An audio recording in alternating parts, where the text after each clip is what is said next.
Here's a demo about YuniKorn. First, let's take a look at the cluster. This is a Kubernetes cluster which has 5 nodes. All the nodes are from AWS, and each node we have about 180 gigabytes memory and 48 CPUs. We're going to use this cluster to demonstrate the scheduling capabilities that YuniKorn provided. So let's first to deploy YuniKorn. First, we need to take a look at the configuration file. This configuration file contains all the configuration YuniKorn needed to run, and most basic thing is about the queues. In this example, we have defined 3 queues and the root queue in the default partition. For each of the queue, we can define the guaranteed resource as well as the max resource.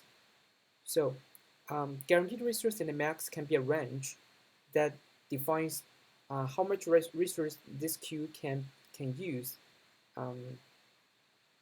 the minimal and the max.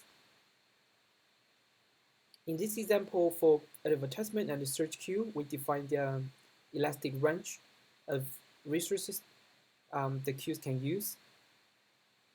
Like in the advertisement, we allow the queue to use minimal 500 gigabytes memory and at most 800 gigabytes memory.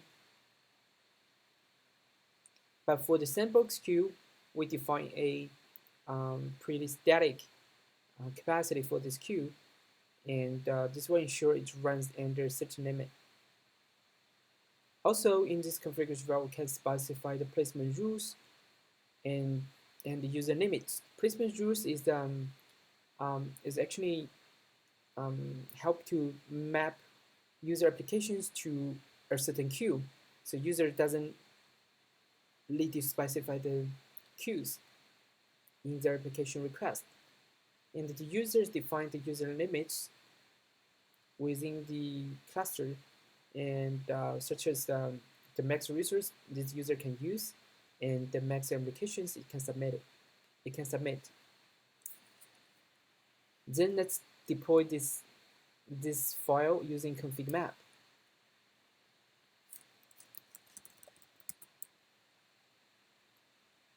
Create a config file from the file we just saw. This will create a config map on Kubernetes cluster. Let's take a look at the config map on here. As you can see, it is created here. Then let's create a scheduler. So YuniKorn can be deployed as a deployment in Kubernetes, and it will run one port, 2 containers. First container is the YuniKorn scheduler core, which contains both the core of the scheduler and the shame layer for Kubernetes. The second container is the scheduler web, which is the user interface we provided for YuniKorn, and this one is optional. And so we have specified the volume config map here in order to let YuniKorn to load the configuration from the config map we just created. Let's create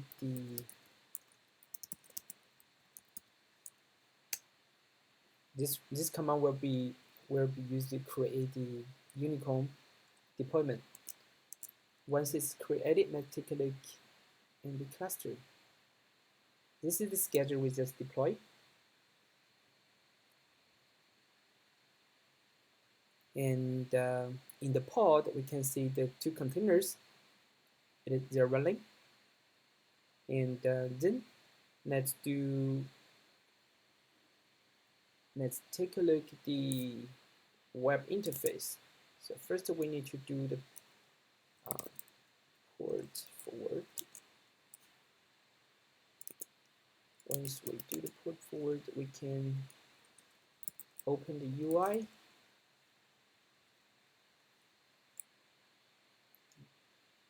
Here's we have the cluster 5 nodes, and in the queues page we can see the hierarchy queues we have configured in the configuration file, and we can click each box for the queue to check out the details about this queue. For example, the root queue actually um, is contains all the resources from the cluster, have um, 1 TB memory, 100,000 records. Also, we can take a look at the child queues we have defined. In each one of them have the configured capacity and the max capacity shown up here. Then right now, because we haven't submit application, so this data empty. So let's run application.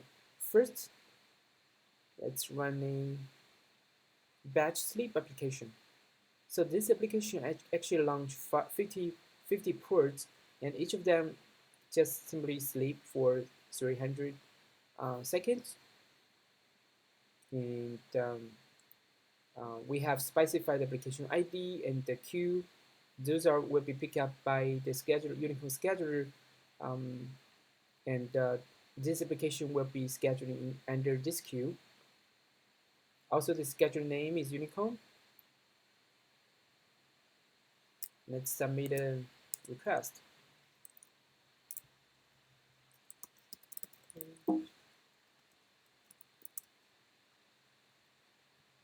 So let's first submit the first batch. This will be submitted to sandbox queue. Okay, start it. So all the ports will be scheduled by YuniKorn instead of the default scheduler, and we can see also the ports are coming, and also we can take a look at the queue. Look at the blue bar here, which means the resources used under this queue, and the sandbox queue, all the resources are used by the application we just submitted. And from the application page, we can see this is the application we just submitted, and it used the resource almost 100 gigabytes. That's the total resource available in sandbox queue. And click the job, we can see view the details of the allocations. And this is a list of allocations we have done for this application. And let's then submit another job. Let's submit a job to another queue. This is the advertisement queue, a similar job, 50 ports, and it will use 100 gigabytes memory. Let's do it. So create.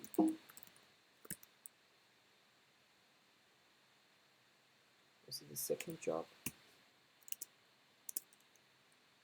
In the jobs, we can see the second job is submitted, and the ports being scheduled.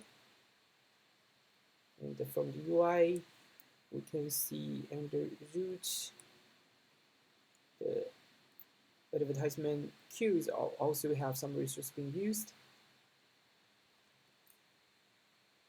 Once all the ports are started, we also can take a look at the applications. This is the job we just submitted. It also has 50 ports running. And from the queues page, we can see how much resource we left in the cluster. So then let's try to submit a Spark application. So this is the script used to submit a Spark job. Where submit to Kubernetes, deploy mode is cluster, and this is a simple Spark Pi job, and we have 5 executor instance. We have specified the pod template here in order to like Spark ports being scheduled by YuniKorn. So let's take a look at the pod template. This is the pod template we use here, and we define the labels about the application ID, the queues, and also the resources used here. Schedule name is YuniKorn. Let's run this script to submit this Spark job.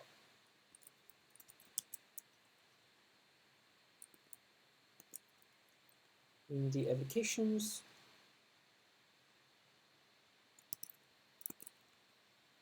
we can see the Spark job is submitted, and it will also indicate how many resources of each driver and executor being used.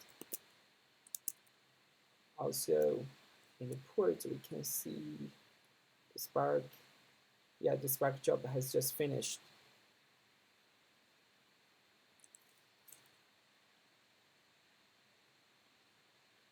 And also, we can try to submit another Spark job to sandbox queue because the queue's resource already used up. So the Spark job will be pending there.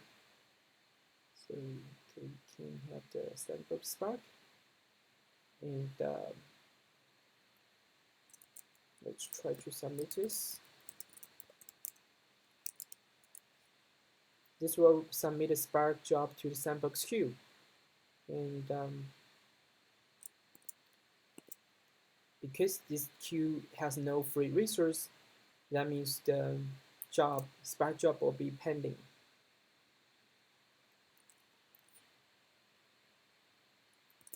As you can see, the driver is pending, and it cannot be scheduled because there's no resource under the sandbox queue.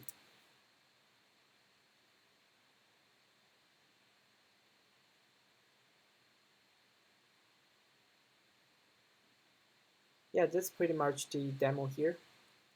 Thank you.